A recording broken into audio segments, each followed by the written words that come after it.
welcome to Miracle English Language and Literature Institute. I'm Professor Abha Sharma and we are discussing literary theory. So today we are going to discuss psychoanalysis. Yes, the study which was given by Dr. Sigmund Freud. He is often termed as the father of psychoanalysis. There are two scientists who are attached to this theory. One is Sigmund Freud and the other is Jacques Lacan. So we cannot incorporate both of them in the same video. So I will be making another video for Jacques Lacan. We will devote to the studies given by Sigmund Freud.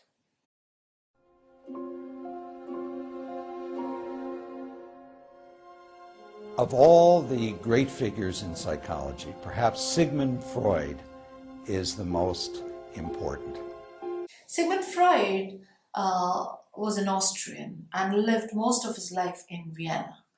He was born in Czech Republic. He was an intellectual, he was an eccentric. At times he was an abuser of substances. He visited many countries and also lived there for a number of years, like Paris, London, and others. He was born in a family where his mother was much younger to his half-brothers, and his father was more like a grandfather to him. He had 5 more younger brothers, sisters, where he was considered to be very important, and he was often called as the golden boy. So he was very confident of his existence. And he had a separate room and he could do his studies there. Once his sister wanted to learn some piano, so he was disturbed by the sound of that musical instrument, and because of him the sister had to stop playing the piano. So that means that he was too confident and was given more importance than the other children in the home. Now, when he grew up, he wanted to become a research scientist, but he could not, and he had to study medicine. And then later on, he became interested in the psychological studies, so became a psychiatrist. Then he started working in a clinic, and where mental patients were treated. People who were called as mad or were hysteric or used to get fits. There were very few treatments given to such patients during those times. There were just magnets used, or electromagnetic systems, or shocks were given, or they were drugged so heavily that they used to sleep for long hours so that they did not disturb anybody there. And they were kept away, aloof in the cells, away from the families. They were not given any love, affection, anything. Now this man, Sigmund Freud, now he wanted to try a new experiment to treat these people. You know, they were taught by hypnosis. Now there are two kinds of diseases, like diseases of the body and diseases of the mind. Body can be easily treated by medicines or by taking care and certain diet, but mental diseases are difficult to cure. Therefore, he wanted some method. He wanted to know the reason of their mental disease. So he opened up his own clinic, and there he used to treat his patients. He gave full freedom to his patients to speak to him. He often turned their couches so that they could not see him, and then they could release whatever imagination they had or whatever thing they wanted to bring out or share. And he used to write, jot down everything, and then he used to study and make his analysis. These people got a release, got a vent through him, and he heard so many different stories. He even heard their dreams, their desires, of course. And then he concluded that many people who were suffering from mental diseases had suppressed their desires. They were inhibited by the norms and the rules of the society, and thus they could not get any vent, and out of frustration these people used to have certain fits. So desire or pleasure, he said, one of the basic instinct of a human. And then other thing, he found out that children sometimes uh, have certain images, or right from infancy they have some sexual urges. When they grow up as adults, they are either guilty of it, or they feel shameful, because there are certain instincts which are very common to humans, and he called them instincts of incest, instincts of murder, hatred, rivalry, and so many other things. So here he gave the concept of libido, that is the sexual urge. And he says that it develops even in an infant when he's of 6 to 8 months old, and through his mother. He sees his mother as a lover or a partner, and he hates his father right from the very beginning. And from there, the concept of Oedipus complex came. And this he took out from Sophocles' Greek play, Oedipus. You can look for my video, the link is here. So he gave the attachment between the mother and the son, because Oedipus, when he was born, there was a prophecy that this child is born with a bad omen, and he would kill his father and marry his own mother, but then unknowingly. So he adopted the same story, the same concept with the psychology of man, because he was delving deep in the psyche of humans and trying to come out with some logical reasons. But then many people did not accept his theories. They said that this man is so dirty, filthy. He is not going according to the norms of a society. He's trying to change the basic idea and thought, and he's telling us that humans are also like animals, that they can have sexual partners in the family. But then whatever he said was according to the psychology. It is, there can be intellectual partners other than emotional partners, other than sexual partners. So he meant it that more.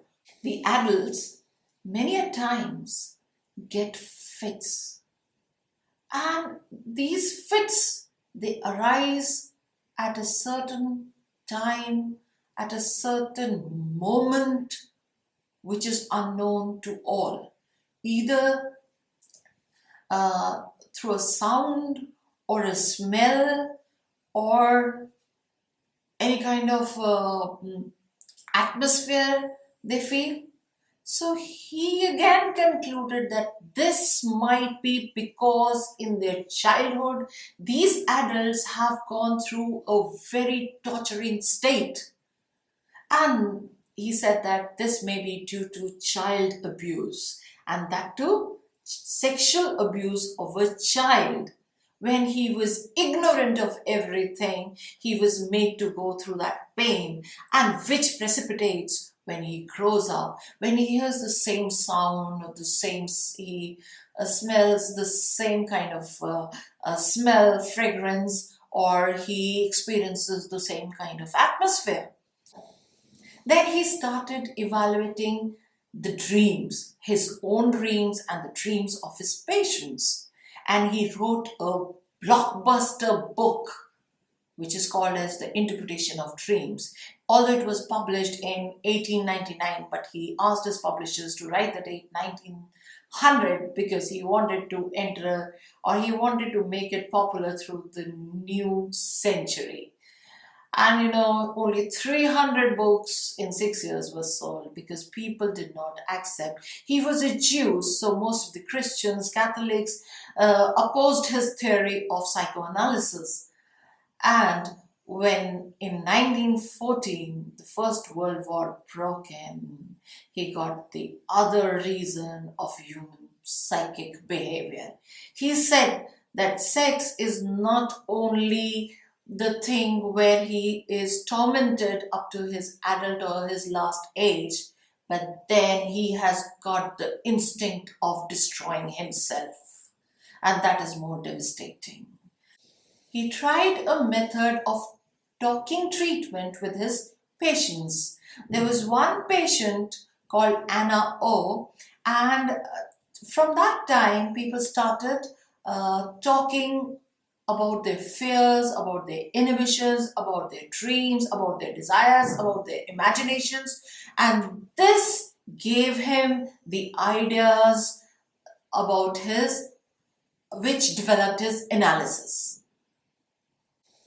The patients used to sit on a couch and reveal themselves to their doctor, and this got the term as Freudian couch. There was another term related to the same, that is Freudian slip or Freudian slip. This is a slip of tongue. And whenever you want to say one word, something, and by mistake another word slips out of our tongue.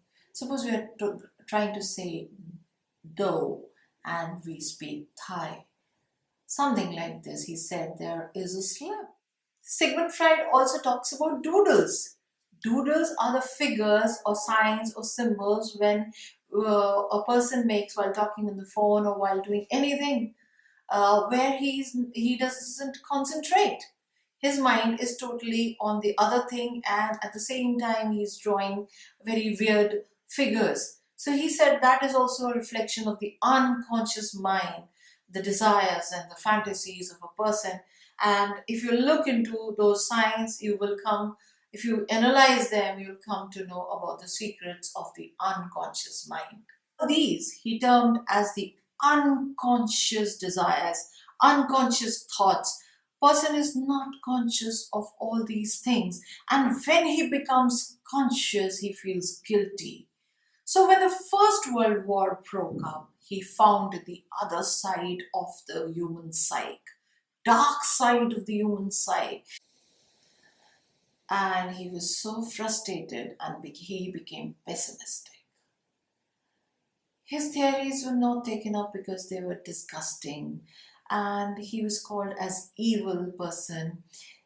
People did not accept him, and he had very few followers. So after some time he started gaining more followers, and his ego was such that he gave a ring to each of his followers, and they were asked to wear just to show their faith in him.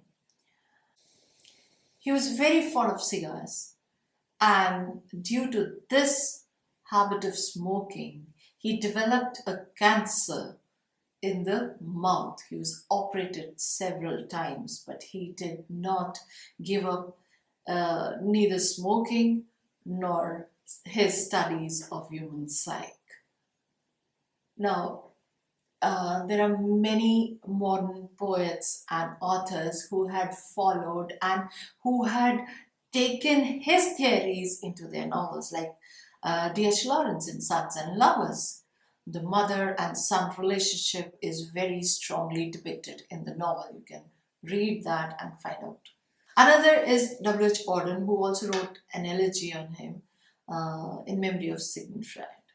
One of his work, Petition, it says that the emotions in humans are given to express, not to repress. So the suppression of emotion is a bigger sin than expression. That is, his work is based on the works of Sigmund Freud. In 1920s, he became so popular that he became a household name. He was very popular as an analyst, but then he committed himself that he could analyze anyone other than a woman. So what women need was out of his imagination also. Then in 1933, when Hitler came to power in Germany, He was forced to leave Austria, and he went to Paris and London, and all his books were burnt. So he said that in the Middle Ages they used to burn people, and today they are burning the work of those people. Dreams, sexuality, and the unconscious mind. These theories had permeated in the European society. Still, his studies were not considered as true science. He lived in bitterness because he wanted that his ideas should be accepted. But then people were against such openness, such new ideas. And on 23rd of September 1939, he died of his cancer. He was given the lethal morphine by his doctor to die in peace. He was the real archaeologist of the mind, digging deep in the unconscious studies of the human instincts. He gave his theory. Id, ego, superego. Id is the unconscious. Ego is the conscious. And superego, or say, is called the preconscious. Now, this unconscious mind has many desires, dreams, many fantasies, which humans, they have the urge to do, but the superego stops them to do. It takes them away from that, because in the society, the moral ethics do not permit them to dream like this or to have a fantasy of that kind. So superego and id are opposite to each other. One is like the good angel, the other is like the bad angel. If you remember the play written by Christopher Marlowe, that is Dr. Faustus. There you can see that whenever Faustus is trying to go away from the natural circle, that is to study necromancy and to practice magic, the good angel comes and he asks him not to do, whereas the evil angel seduces him and narrates the pleasure of doing it. So again, man is always like a pendulum between the good and the evil. Similarly, the id and the superego they both play with the psyche of man. And ego, that is the conscious mind, it tries to keep the balance between the two. Therefore, Freud said that these three different sections of human brain are to be kept in balance. Otherwise, a person has all the chances to become mad, hysteric, or mental patient. We discovered some important new facts about the unconscious. Out of these findings grew a new science, psychoanalysis.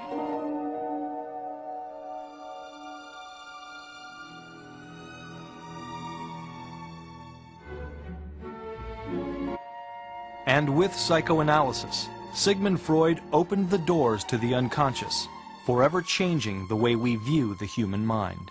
If you like my effort, please like, comment, share, and subscribe. Also, explore our website www.miraclewebstore.com. Till I make the next video, keep in touch. Take care. Bye-bye.